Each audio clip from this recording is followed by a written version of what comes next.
Good morning बच्चों। आज मैं कक्षा 10 सामाजिक विज्ञान के भाग अर्थशास्त्र से कुछ बहुविकल्पीय प्रश्न बताऊंगी जो अक्सर बोर्ड परीक्षा में पूछे जाते हैं। तो आइए बच्चों, प्रश्न नंबर 1, सामान्यतः किसी देश का विकास किस आधार पर निर्धारित किया जा सकता है? तो बच्चों इसका उत्तर होगा नंबर 1, प्रति व्यक्ति आय, यानी कि उस देश के औसत आय क्या है। नंबर 2, औसत साक्षरता दर, यानी उस देश में कितने लोग पढ़े लिखे हैं। और नंबर 3, लोगों की स्वास्थ्य स्थिति, यानी कि लोग देश के कितने स्वस्थ हैं। तो बच्चों इस तरह के प्रश्न में या तो एक पॉइंट दिया होगा जिसे आपको ढूंढ के टिक लगाना है, या फिर ये तीनों पॉइंट दिए होंगे और चौथा यानी डी स्थान पर दिया होगा ये सभी। तो अगर ये तीनों पॉइंट दिए होंगे तो आपको किस पे आंसर लगाना पड़ेगा? डी, यानी कि ये तीनों सही हैं। प्रश्न नंबर 2, भारत के किस राज्य में प्रति व्यक्ति आय सबसे अधिक है? उत्तर है गोवा। बच्चों प्रति व्यक्ति आय को ही औसत आय भी कहा जाता है। प्रश्न नंबर 3, एक वस्तु का अधिकांशतः प्राकृतिक प्रक्रिया से उत्पादन कहा जाता है। उत्तर है प्राथमिक क्षेत्रक। बच्चों जब हम प्राकृतिक संसाधनों का उपयोग करके किसी वस्तु का उत्पादन करते हैं तो वे सभी प्राथमिक क्षेत्रक में आते हैं। जैसे मान लीजिए कृषि क्या है? आपका प्राकृतिक संसाधन है, और अगर हमने उस पर कपास की खेती की तो कपास क्या हो गया? कपास की खेती क्या हो गई? प्राथमिक क्षेत्रक में आ जाएगी। इसी प्रकार से डेयरी है ना, मत्स्य पालन, ये सब किस में आते हैं? प्राथमिक क्षेत्रक में आते हैं। और बच्चों इस कपास से कोई अगर सूत काटता है या कपड़े बनाता है तो ये किस में आ जाएगा? द्वितीयक क्षेत्रक में, यानी उद्योग में कच्चे माल का प्रयोग किया जाता है तो उद्योग क्या कहलाते हैं? आपके द्वितीयक क्षेत्रक में आ जाते हैं। मान लीजिए गन्ना क्या है?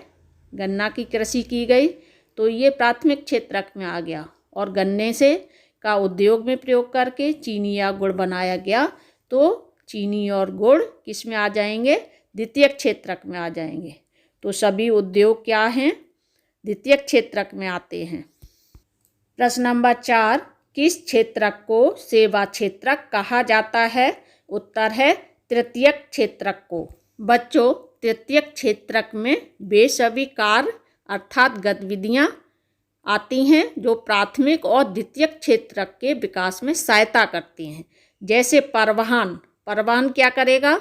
माल को इधर से उधर लाना और ले जाने का कार्य करता है। इसी तरह से आप किसी भी वस्तु का उत्पादन करते हैं तो उससे आप पहले क्या करते हैं? ऑर्डर लेते हैं। तो ऑर्डर किससे लेंगे? संचार के द्वारा, है ना। और इन वस्तुओं को बनाने के लिए पैसे की आवश्यकता होती है तो बैंक क्या देती हैं? आपको ऋण देती हैं।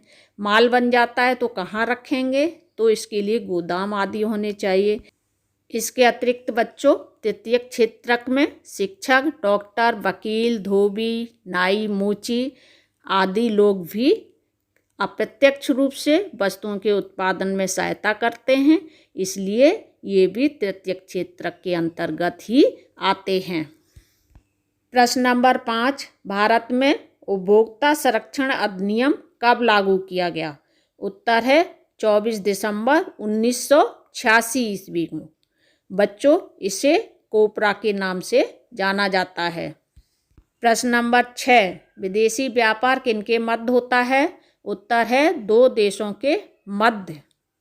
प्रश्न नंबर 7, महात्मा गांधी राष्ट्रीय ग्रामीण रोजगार गारंटी एक्ट किस वर्ष पारित हुआ? उत्तर है 2005 ईस्वी में। प्रश्न नंबर 8, कोपरा के अंतर्गत उपभोक्ता विवादों के निपटारे के लिए स्थापित किया गया है। उत्तर है जिला मंच या फोरम, राजमंच और राष्ट्रीय मंच। तो ये 3 न्यायालय स्थापित किए गए हैं बच्चों उपभोक्ताओं के विवादों को निपटाने के लिए। प्रश्न नंबर 9, वैश्वीकरण से सर्वाधिक लाभान्वित हुए उत्तर है धनी वर्ग के उपभोक्ता। प्रश्न नंबर 10, तत्काल इलेक्ट्रॉनिक डाक किसके द्वारा भेजी जा सकती है? उत्तर है इंटरनेट के द्वारा। बच्चों, ये सभी प्रश्न आप लोग याद कर लो और इसके साथ ही इसकी प्रथम वीडियो थी अर्थशास्त्र की, उसे भी याद कर लीजिएगा।